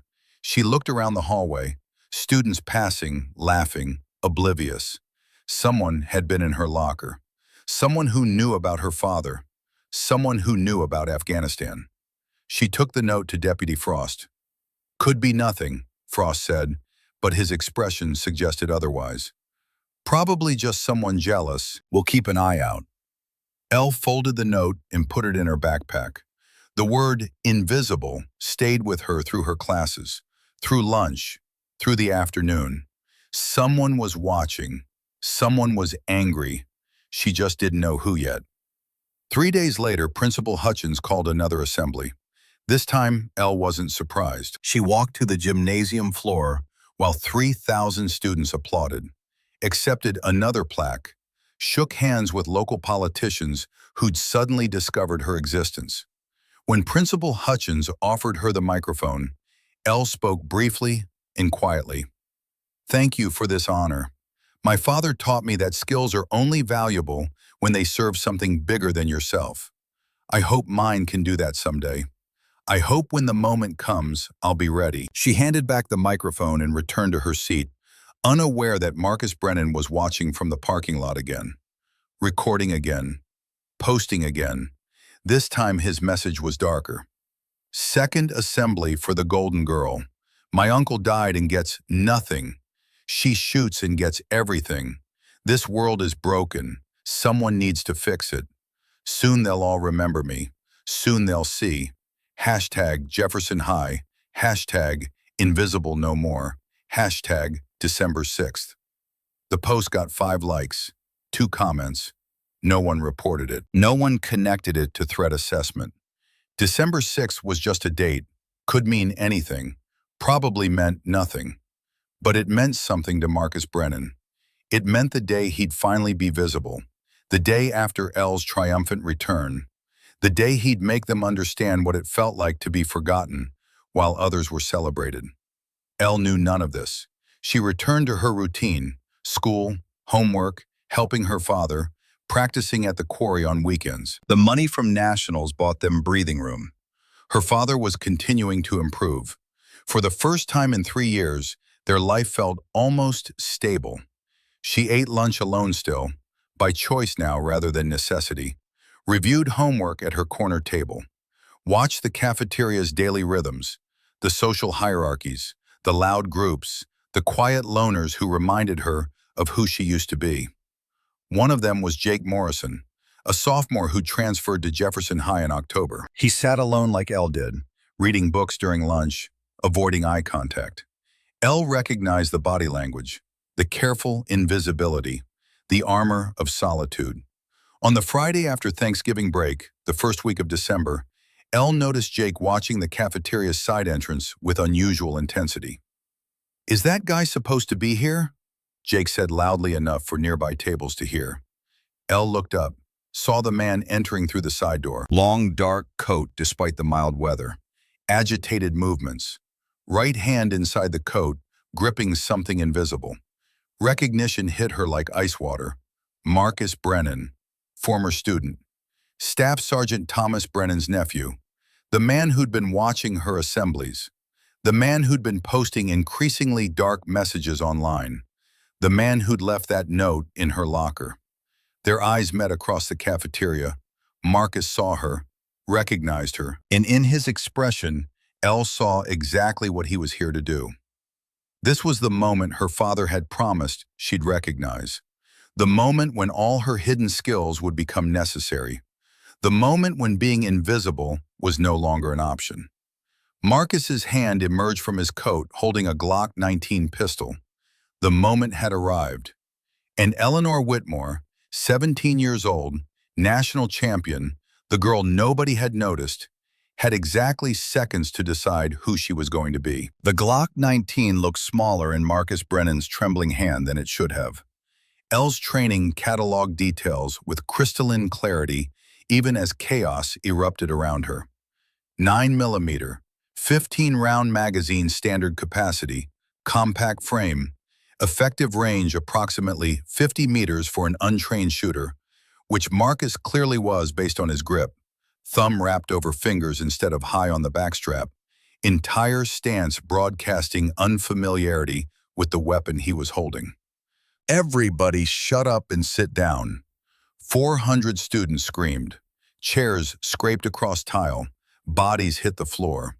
The careful social architecture of Jefferson County High School's lunch period disintegrated into pure animal panic. Elle didn't move. She remained frozen in her seat at her corner table, calculus homework still open in front of her, turkey sandwich half-eaten on its plastic wrapper. Training took over. She began breathing in the rhythm her father had taught her. 4 counts in, hold 4 counts. 4 counts out, hold 4 counts. Her pulse slowed. 130, 120, 110. Mr. Peterson, the cafeteria supervisor, moved toward Marcus with his hands raised in the universal gesture of peace and placation. "Sir, you need to check in at the main office. You're not supposed to be—" Marcus swung the gun toward him. Mr. Peterson stopped moving. "I said sit down." Mr. Peterson sat. Marcus turned in a slow circle, the pistol tracking his movement, pointing at everyone and no one. Elle could see sweat on his face despite the December cold that had followed him through the door. Could see the tremor in his gun hand. Could see the wild desperation in his eyes. This was a man at the absolute end of his ability to cope. Dangerous not because he was trained or prepared, but because he was broken and had nothing left to lose. "You people never saw me," Marcus's voice cracked. "I was invisible here. Teachers who gave up on me. Students who pretended I didn't exist." Elle was calculating. Main entrance behind Marcus, 40 feet. Kitchen exit to her right, 30 feet, partially concealed by the serving line. Windows along the far wall too high for escape, glass probably reinforced. 400 students present, down from the usual 600 because it was Friday and many had left campus for early weekend departures. 400 hostages, 1 unstable gunman. Police response time from the station 3 miles away. 5 to 8 minutes if they were very lucky. A lot of people could die in 5 minutes. Marcus fired into the ceiling. The gunshot was a physical assault, a pressure wave that stole breath and reason. For 3 perfect seconds, the cafeteria was absolutely silent, except for the ringing echo of the shot. Then the sobbing started, the hyperventilating, the whispered prayers. Elle's breathing remained controlled. She was in that calm center now, the place her father had taught her to find. The place where fear existed but didn't control, where panic was acknowledged but not obeyed. She began to move, slowly, carefully, staying low, using overturned tables for concealment, working her way toward a position where she could see Marcus clearly, assess the situation more completely, formulate options beyond just survival. "But you celebrate her," Marcus screamed, gesturing wildly in Elle's general direction, though he hadn't pinpointed her location yet. Eleanor Whitmore gets trophies and assemblies and news coverage, while I get nothing. The words confirmed what Elle had suspected. This was about her, about the visibility she'd never wanted becoming a symbol of everything Marcus had lost. My uncle died in Afghanistan. Colonel Whitmore came home. Where's the justice? Staff Sergeant Thomas Brennan, her father's spotter, killed in the same IED blast that had shattered her father's legs and stolen 3 years of his life to wheelchair and nightmares. Marcus was Thomas Brennan's nephew. The connections formed rapidly. Marcus blamed the military, blamed fate, blamed the random cruelty of IEDs, and the arbitrary decision of which soldier lived and which died. And now he blamed Elle for being celebrated while his uncle was forgotten. Elle had moved 15 feet from her original position, working along the eastern wall of the cafeteria where overturned tables provided concealment. She could see Marcus more clearly now, could see that his stance was all wrong, weight too far forward, no support structure. Could see that he was going to kill someone very soon unless something changed. Her phone was in her pocket. Elle pulled it out, typed quickly with thumbs that were steady despite everything. Cafeteria, armed subject. Glock 19, approximately 13 rounds remaining after ceiling shot. Subject unstable, crisis spiral. 400 plus students. Do not breach. Too many civilians in crossfire. Need time. She sent the text to Deputy Frost, the school resource officer, wherever he was in the building. Then she silenced her phone and put it face down on the floor. Deputy Frost would alert the police. SWAT would mobilize, but it would take time. Too much time. Marcus was pacing now, his movements erratic. The gun waved with each step, pointing at clusters of terrified students huddled beneath tables and against walls. You want to know what invisible feels like? Marcus's voice had taken on a strange, calm quality that Elle's tactical assessment flagged as more dangerous than the screaming. It feels like dying, every day, while everyone else lives. Elle spotted it then, partially hidden beneath the debris of an overturned table. A heavy-duty stapler, the industrial kind used by teachers for bulletin boards. 2 pounds of metal and spring tension. Solid enough to serve as an improvised projectile if thrown with sufficient force and accuracy. It was 8 feet to her left, well within reach if she moved carefully. But throwing a stapler at a man with a gun was suicide unless she could create the right conditions. Unless she could close distance, control the situation, force Marcus to focus on her instead of the 400 other targets in the room. Unless she made herself visible. Marcus fired again. The bullet struck the wall 6 inches above a group of freshman students pressed against the far corner. A girl screamed. A boy covered his head with his hands and sobbed. That was a warning. Marcus's voice was cold now, detached. Next one goes into someone unless I see news cameras, unless someone pays attention to me. Elle made her decision. The same decision she'd been making in small ways for 3 years. The decision to be more than circumstances demanded. To use what her father had taught her. To step forward when everyone else was frozen. She stood up. Marcus Brennan. Her voice cut through the cafeteria's chaos like a blade. Clear, calm, carrying an authority that surprised even her. Marcus spun toward her, the gun tracking his movement. 20 feet separated them now. Elle stood completely still, hands visible and empty, her posture radiating the same controlled calm she brought to shooting at 800 yards. Who? Marcus's eyes focused on her. Recognition dawned. You're her, the golden girl. I'm Eleanor Whitmore, Elle said evenly, and I know who you are. Your uncle was Staff Sergeant Thomas Brennan, Army Rangers. Marcus blinked. The gun wavered slightly. How do you know that? He was my father's spotter. They served together in Afghanistan.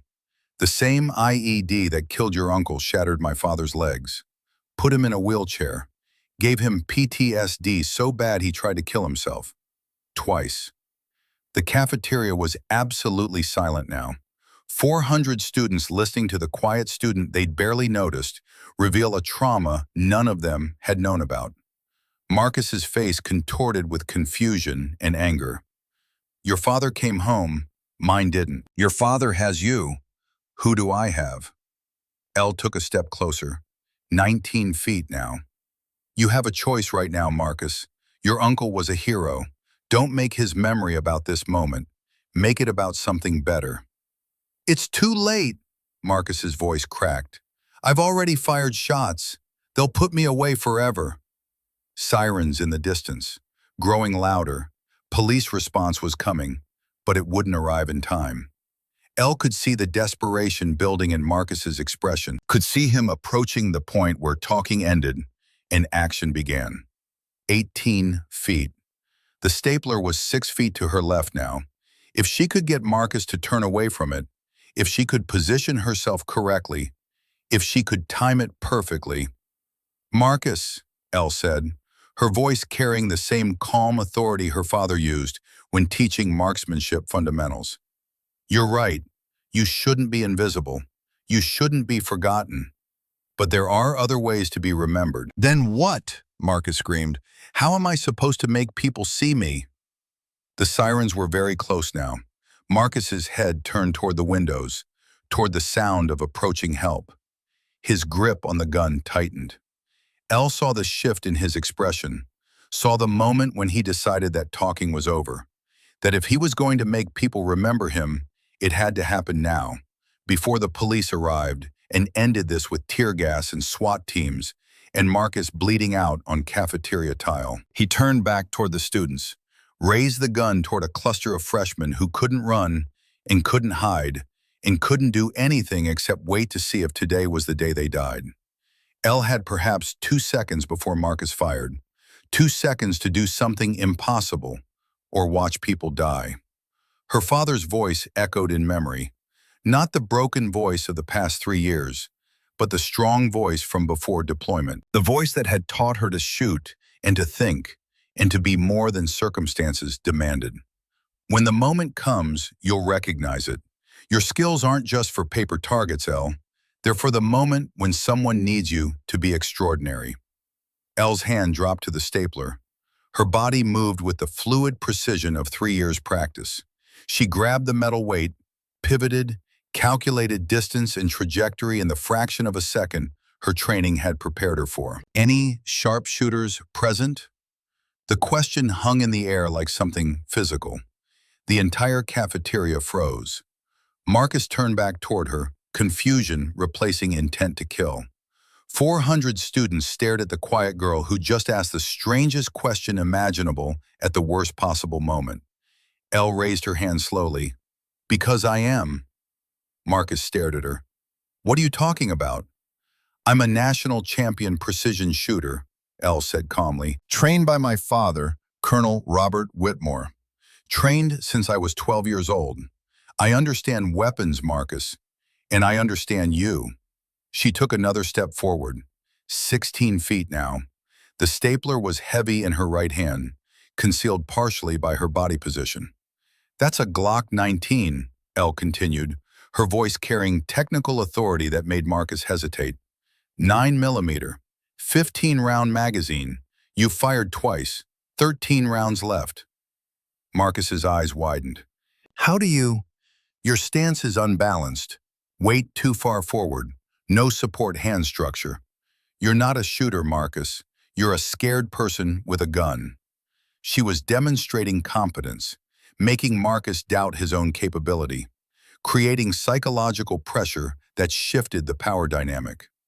At this distance, with that stance, your accuracy is maybe 40%. You'll miss more than you hit. But mistakes with guns kill innocent people.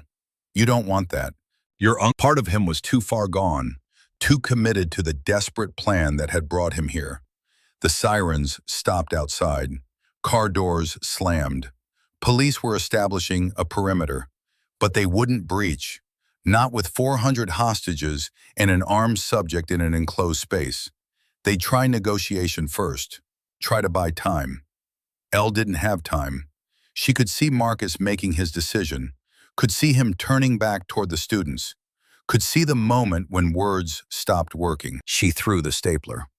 3 years of practicing precision, 3 years of calculating trajectories and wind drift, and the exact point where bullet met target. All of it compressed into a single throw across 14 feet of cafeteria space.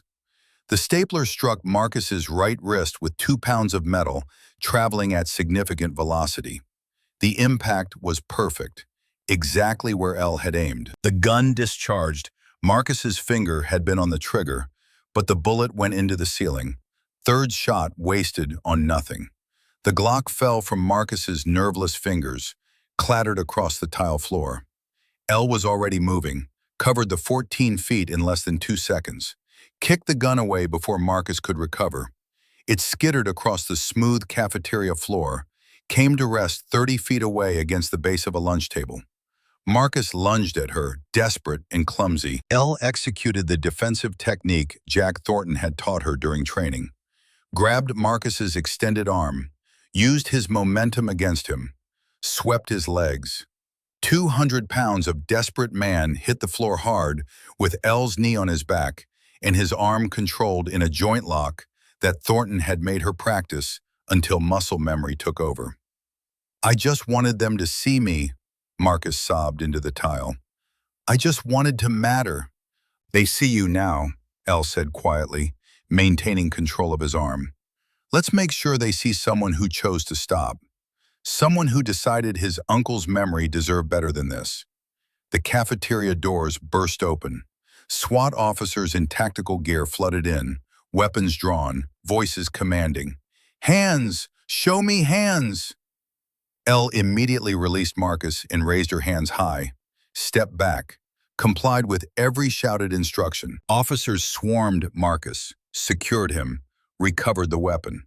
"Subject in custody. Weapon secured. Need medical evaluation. No serious injuries." Deputy Frost pushed through the tactical team, his face pale with shock and relief and confusion. "Elle, how did you?" He couldn't finish the question.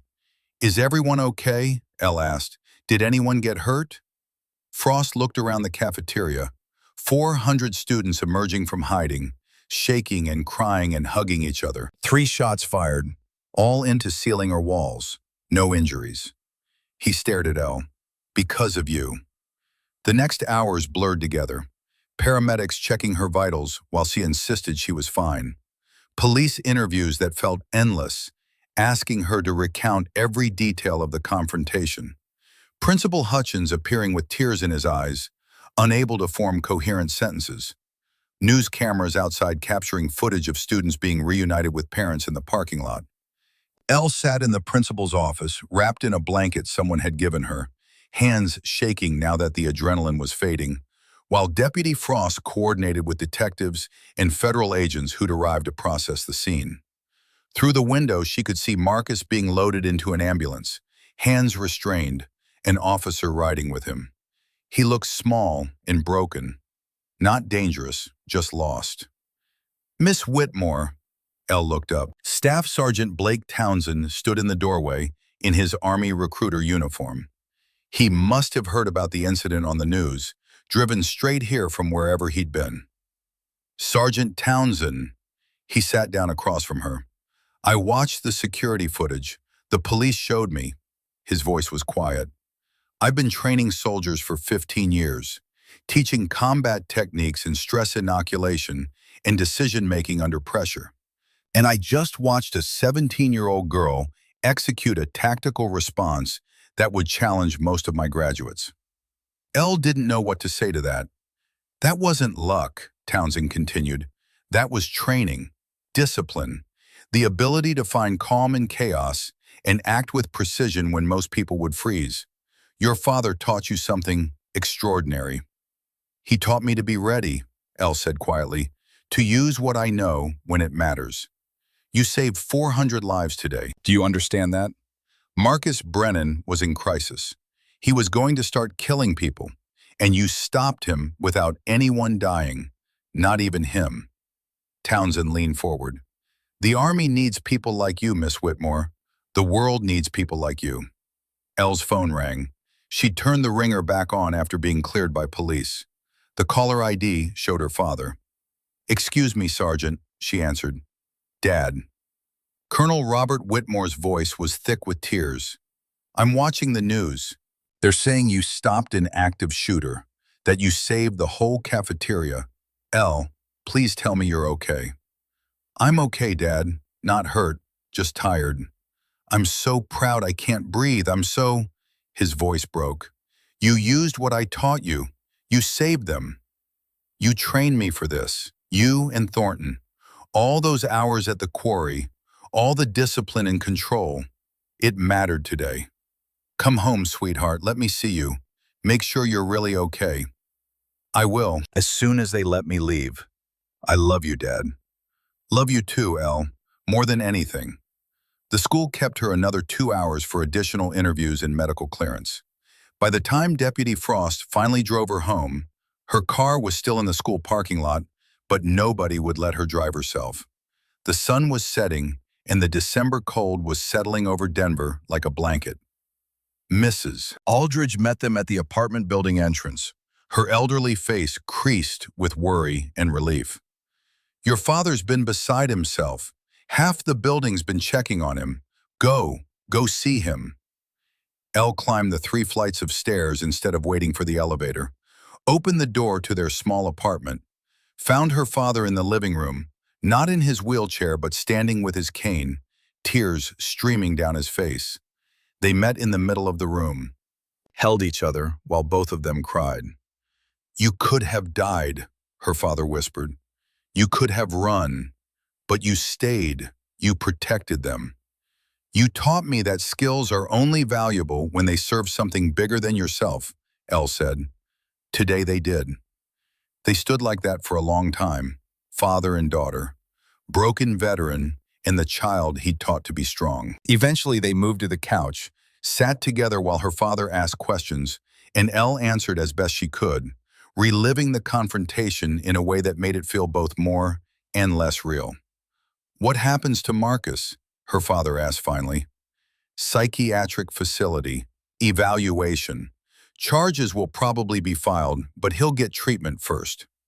Elle paused. "Dad, he's Staff Sergeant Brennan's nephew. Your spotter. He blamed you for coming home when his uncle didn't." Her father closed his eyes. "Thomas Brennan was one of the best soldiers I knew. He saved my life twice before that IED. The fact that I survived and he didn't," he trailed off. "I've carried that guilt for 3 years. Marcus has been carrying it too. Different guilt. Survivor's guilt one step removed. The guilt of being left behind." "Maybe," her father said slowly, "maybe I should visit him. When he's stable enough. Talk about Thomas. Help him understand that Thomas's death wasn't meaningless. That his sacrifice mattered." Elle nodded. "I think that would be good. For both of you." The news coverage that evening was extensive. Local stations, national networks. The story had everything. Quiet girl, national champion shooter, active shooter situation, heroic intervention, 0 casualties. Elle's name and face were everywhere. She hated it, hated the exposure, hated the interviews she'd refused, and the speculation she couldn't control. But Jack Thornton called that evening with different perspective. "You showed people what proper training looks like," he said, "what discipline and skill can accomplish. There are kids watching this news who are going to take up shooting because of what you did, who are going to learn that strength isn't about size or gender. It's about mastery and courage." "I just did what Dad taught me." "Exactly. And now the world knows what that training can produce. Be proud of that, Elle. Your father should be proud of that." The weekend was a blur of interview requests that Elle declined, news vans parked outside their building that Deputy Frost eventually dispersed, and phone calls from colleges and military programs and Olympic development coaches who saw in her something valuable and rare. On Monday, Elle returned to school. The cafeteria remained closed for investigation and cleanup, so lunch was held in the gymnasium. Elle sat on the bleachers with her calculus book, trying to pretend everything was normal. It wasn't normal.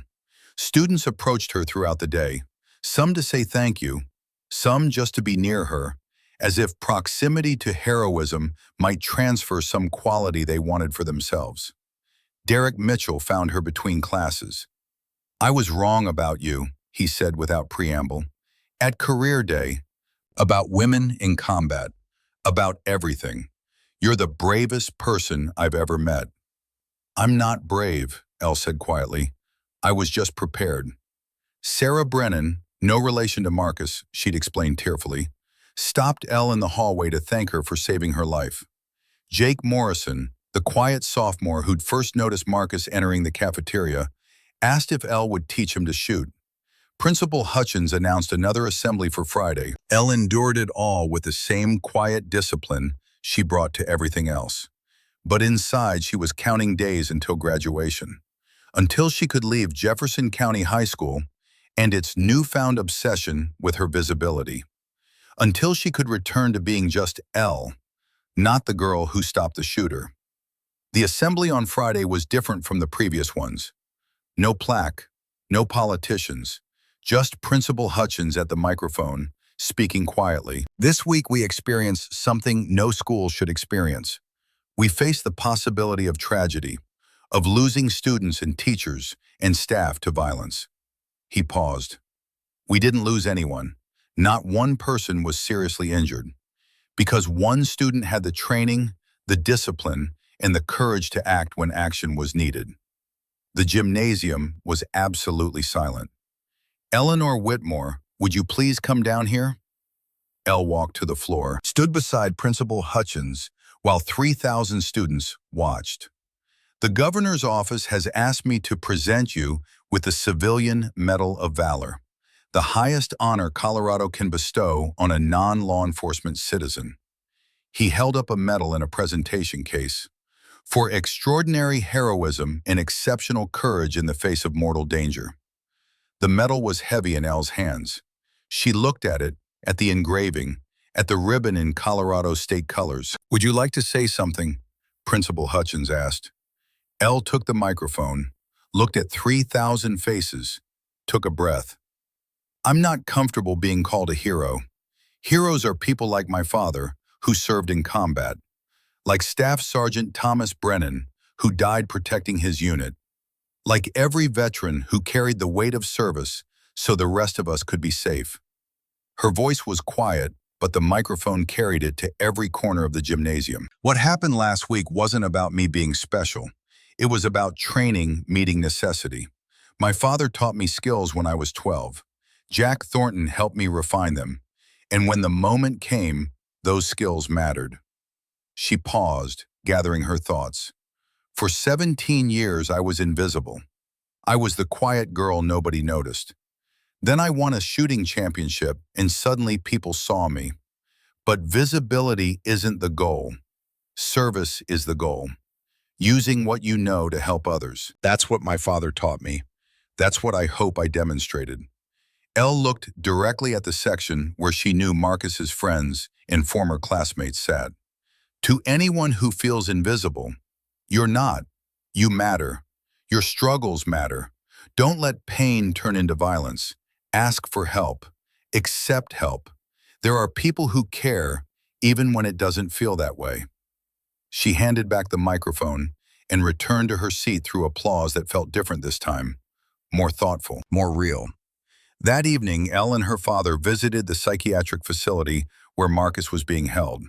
He was in a secure unit, but the doctors had approved a supervised visit after learning about the connection between Robert Whitmore and Thomas Brennan. Marcus looked smaller in the hospital room, younger. His eyes were clearer than they'd been in the cafeteria, helped by medication and therapy. "Colonel Whitmore," he said quietly when they entered, then to Elle, "You came. We wanted to talk to you about your uncle," Elle's father said, "about Thomas." They sat together for an hour. Colonel Whitmore told stories about Staff Sergeant Brennan, about his skill as a spotter, about the lives he'd saved, about the soldier he'd been and the man he'd wanted to become before the IED stole that future. Marcus cried through most of it, but they were different tears than the ones he'd shed in the cafeteria. These were healing tears, the first step toward processing grief that had festered into rage. "I'm sorry," Marcus said finally, "for everything, for scaring everyone, for almost—" He couldn't finish. "You got help before anyone died," Elle said. "That matters. You stopped. That matters too. Because you made me stop. Because somewhere inside you still wanted to stop. I just gave you permission to make that choice." When they left, Marcus was talking to his therapist about treatment programs, about addressing the survivor's guilt, about finding ways to honor his uncle's memory that didn't involve violence. "Thank you for that," Elle said to her father as they drove home, "for helping him. Thomas would have wanted it, and I needed it too. I've been carrying his death for 3 years. Maybe helping his nephew helps both of us find peace."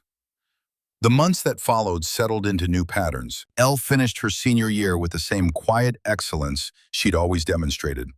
But the weight of attention never fully lifted.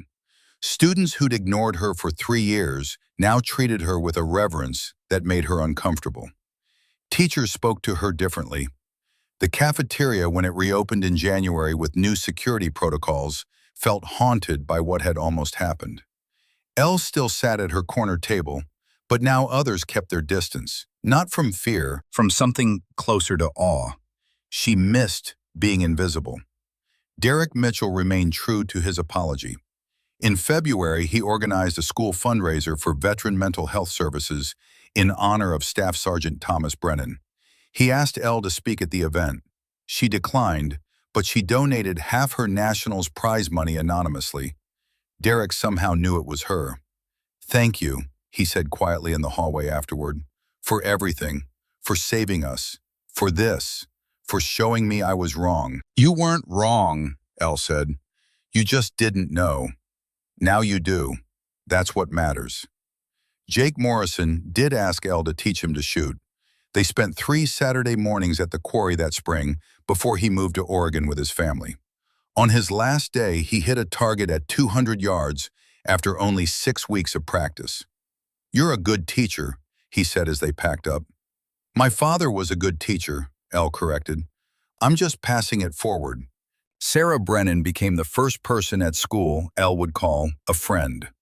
They studied together sometimes, shared quiet lunches, never talked about the cafeteria unless Sarah needed to, which was often in the beginning, less as winter turned to spring. "Do you have nightmares?" Sarah asked once in March. "Sometimes," Elle admitted. "Do you?" "Every night at first. Now maybe twice a week." Sarah paused. "In my nightmares, you don't stand up. You don't stop him. Everyone dies, including me. Then I wake up and remember you did stand up, and I'm still here." Elle didn't know what to say to that, so she just sat with Sarah in the companionable silence of survivors. Marcus Brennan's treatment progressed slowly. Elle and her father visited him monthly through the spring. By April, Marcus was stable enough to write letters of apology to the school, to specific students, to Elle. His handwriting was shaky, but his words were clear. "I don't deserve forgiveness," one letter read, "but I'm trying to deserve a second chance at life. Your father talks to me about Uncle Thomas, about honor and service, and making his memory mean something good. I'm trying. Some days are harder than others, but I'm trying." Elle kept the letters, all of them. In May, she graduated valedictorian. Her speech was brief. "We've all been through something this year that changed us. Some of us were victims. Some of us were survivors. Some of us were just scared. All of that is valid. All of that matters. What we do with that experience defines us more than the experience itself. I hope we choose growth. I hope we choose compassion. I hope we choose to be stronger and kinder because of what we endured together." The applause was long. Her father, standing with his cane in the front row beside Mrs. Aldridge and Jack Thornton, cried openly. Stanford's acceptance letter offered everything: full academic scholarship, shooting program participation, Olympic development track. Elle deferred for 1 semester. Her father needed her for a few more months, and she needed him. June brought the final weekend at the quarry before Elle left for California. Thornton had organized it. 6 students ages 12 to 16, 3 boys, 3 girls, all eager to learn what the news had told them Elle could teach. The morning was clear and cold. Elle set up targets at varying distances, while the students watched with a mix of nervousness and excitement. Her father sat in a folding chair, not the wheelchair, which he'd abandoned 2 months ago, with Thornton beside him. "Before we start," Elle said to the group, "I want you to understand what shooting really is. It's not about the gun. It's not about power or control. It's about discipline, patience, the ability to quiet everything else and focus on what matters. My father taught me that when I was your age. Today, I'm going to teach you." She walked them through fundamentals: stance, grip, breathing, that moment of focused stillness where nothing else existed. The students absorbed it with the intensity of young people discovering they were capable of extraordinary things. One girl, 13 with dark eyes and careful movements that reminded Elle of herself, asked the question Elle had been waiting for. "Can girls really be as good as boys at shooting?" Elle knelt beside her, feeling the full weight of the past years settle on her shoulders. This girl would carry forward whatever answer Elle gave. So would the others. This was the legacy, not medals or news coverage, but this moment of passing wisdom. "Shooting isn't about strength," Elle said carefully. "It's about discipline and patience in practice. My father taught me that when I was your age. The rifle doesn't care about your gender. It only cares about your skill. Want to try?" The girl nodded, nervous and excited. Elle walked her through the process with the same patience her father had shown her 6 years ago. Stance, grip, breathing, that quiet place where pulse and breath aligned. Trigger press. The girl's first shot hit the target center mass at 50 yards. Her face transformed, shot giving way to pride, giving way to a smile so pure it made Elle's throat tight. This was what her father had given her. Not just the technical skill, the confidence, the knowledge that she was capable of extraordinary things if she was willing to work for them. "That's my legacy," Colonel Whitmore said to Thornton, watching Elle teach. His voice was stronger now, his posture straighter. Physical therapy and purpose had rebuilt what Afghanistan had broken. "Not the wars I fought, not the medals they gave me, her. And now everyone she teaches. That's what survives." Thornton nodded. "You taught her well, Robert, and she's honoring that teaching every time she passes it forward." Elle looked across the quarry at her father, saw him standing without the cane, weight on both legs, smiling like he hadn't smiled in years. They'd both been broken by the same war. They'd both been healed by the same discipline. She thought about Marcus Brennan, still learning to live with his guilt, but learning nonetheless. About the 400 students who'd survived because training met necessity. About Derek Mitchell discovering empathy. About Jake Morrison finding confidence. About Sarah Brennan healing one day at a time. About this girl beside her who just discovered she was capable of hitting targets at 50 yards. "Any sharpshooters present?" Elle had asked in her moment of crisis. She'd raised her hand, not because she wanted glory, because someone had to step forward. Because her father had taught her that capability demanded responsibility. Eleanor Whitmore had been invisible for 17 years, famous for 6 months. And now, as she prepared to leave for Stanford in the next chapter of her life, she was becoming something else entirely. A teacher, a mentor, a guardian of the skills her father had given her. A reminder that quiet strength was still strength, that invisible people carried visible courage, that the moment you were needed, you had to be ready. The moment had come and gone, but the lessons remained. The discipline, the purpose, the understanding that you never knew when training would become survival, when skill would become salvation, when the quiet girl in the corner would need to be louder than anyone expected. Eleanor Whitmore was ready. She'd always been ready, and now she'd make sure the next generation was ready too. That was her father's legacy. That was her gift to the world. The quiet girl had found her voice, and it echoed across quarries and cafeterias in all the places where invisible people learned they were extraordinary.